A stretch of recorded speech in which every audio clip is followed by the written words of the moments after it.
Hai teman-teman, perkenalkan, saya Maria Hedwigis. Saya dari Fakultas Keguruan dan Ilmu Pendidikan, Program Studi Pendidikan Kimia, Universitas Nusa-Nipah Indonesia.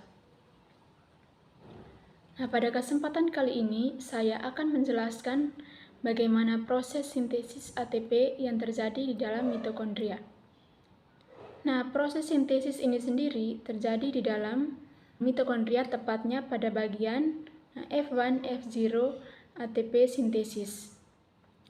Nah, untuk lebih jelasnya, kita akan menyimak video berikut. Proses sintesis ATP ini sendiri terjadi di dalam mitokondria, tepatnya pada F1, F0 ATP sintesis. Nah, di sini kita akan melihat bagian dari F1, F0 ATP sintesis ini sendiri. Nah, yang pertama ada gamma dan epsilon yang ditunjukkan dengan button tengah. Ada cincin J. Kemudian selanjutnya kita akan melihat bagian-bagian dari F1 dan F0. Nah, F1 ini dia berada pada bagian matriks, sedangkan F0-nya dia tertanam pada membran intermediate atau membran antara. Bagian dari F1 ini sendiri ada batang yang berwarna biru ini, yaitu yang disebut dengan delta, dan bagian bawahnya ada subunit B. Ada 3 subunit alfa yang berwarna merah muda dan 3 subunit beta yang berwarna merah tua. Nah, 3 subunit alfa dan 3 subunit beta ini dikendalikan oleh subunit B tadi. Nah, sehingga bisa dilihat ketika si ringnya berputar, subunit alfa dan beta ini tidak berputar. Subunit alfa dan beta ini juga disebut dengan heksamer. Nah, kenapa heksamer? Karena ada 6 unit di sini, yaitu 3 unit alfa dan 3 subunit beta. Selanjutnya kita akan melihat lebih jelas bagaimana proses sintesis ATP yang terjadi di dalam subunit beta ini. Kita lihat lebih jelas ke dalam subunit beta ini sendiri, dia berbentuk seperti diagram pita. Dikatakan sebagai diagram pita karena bentuknya ini seperti cacing pita.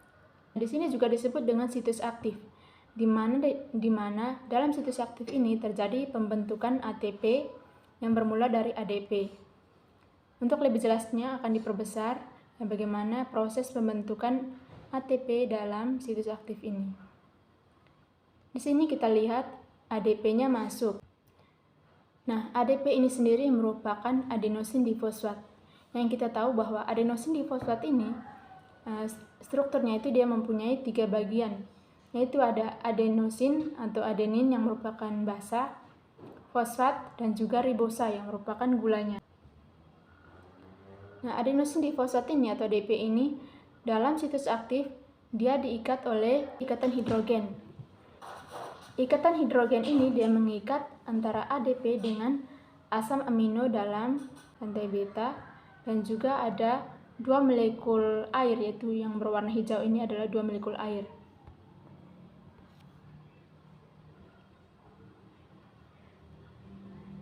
Nah, rantai asam amino ini selain dia mengikat ADP, dia juga berfungsi untuk menstabilkan basa dan gula yang terdapat dalam ADP ini, di mana basanya di sini adalah adenosin atau adenin dan juga gulanya adalah ribosa.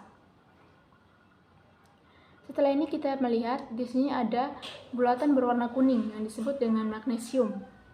Nah, magnesium di sini dia menstabilkan gugus fosfat yang terdapat dalam ADP ini. Selain menstabilkan, dia juga menetralkannya. Setelah keadaan sudah stabil dan netral, nah ikatan antara magnesium dengan ADP ini akan terputus.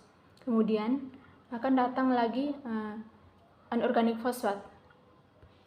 Nah, yang kita ketahui bahwa fosfat ini sendiri merupakan unsur yang berada pada golongan 4, di mana dia mempunyai valensi 4.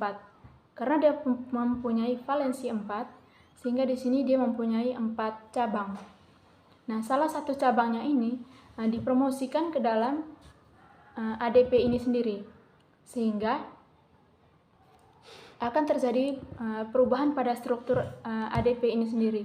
Jadi karena ada penambahan 1 gugus fosfat dari anorganik fosfat, maka dia akan membentuk ATP atau yang disebut dengan adenosin trifosfat.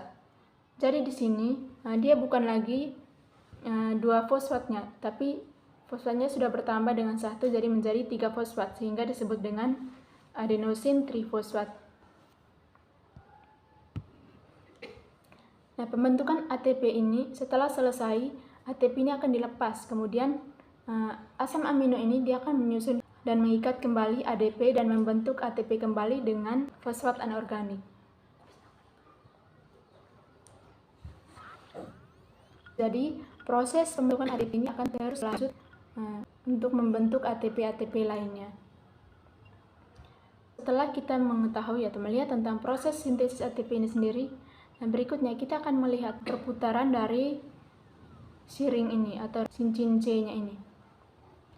Kita lihat ketika cincin C-nya ini berputar, nah kita lihat di sini ada bulatan berwarna kuning. Nah, bulatan berwarna kuning ini adalah proton. Kira-kira dari mana asalnya proton ini? Kan kita lihat. Nah, ternyata proton ini dia berasal dari membran dalam atau intermembran. Proton ini dia mengalir melalui C-ring atau cincin C, kemudian dia menuju ke arah matriks. Untuk perputaran cincin C ini sendiri kita ibaratkan seperti perputaran kincir air. Jadi kincir air itu ketika dialiri oleh air dia akan berputar terus selama air itu masih ada. Jadi di sini proton ini dia akan mengalir dari lokasi dengan energi yang tinggi akan proton ke daerah yang rendah akan proton. Di sini yang kaya akan proton adalah pada membran dalam, sedangkan matriks mempunyai lebih sedikit proton, sehingga proton akan mengalir dari membran dalam ke bagian matriks dengan melalui cincin C ini sendiri.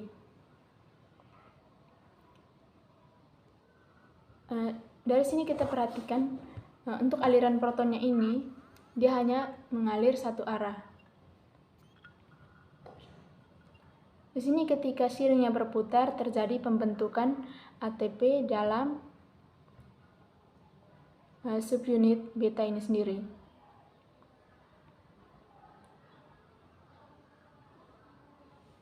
Dari video ini kita lihat bahwa perputaran ini hanya terjadi pada satu arah. Kenapa tidak terjadi dalam dua arah? Coba kita perhatikan di sini. Misalkan kalau terjadi dalam dua arah, maka ini akan terjadi ketidakstabilan dalam perputaran proton-proton ini, sehingga ada kemungkinan proton-proton ini bertabrakan. Sehingga di sini sudah diatur sedemikian rupa sehingga proton ini hanya mengalir dari satu arah, yaitu dari arah kanan menuju ke arah kiri.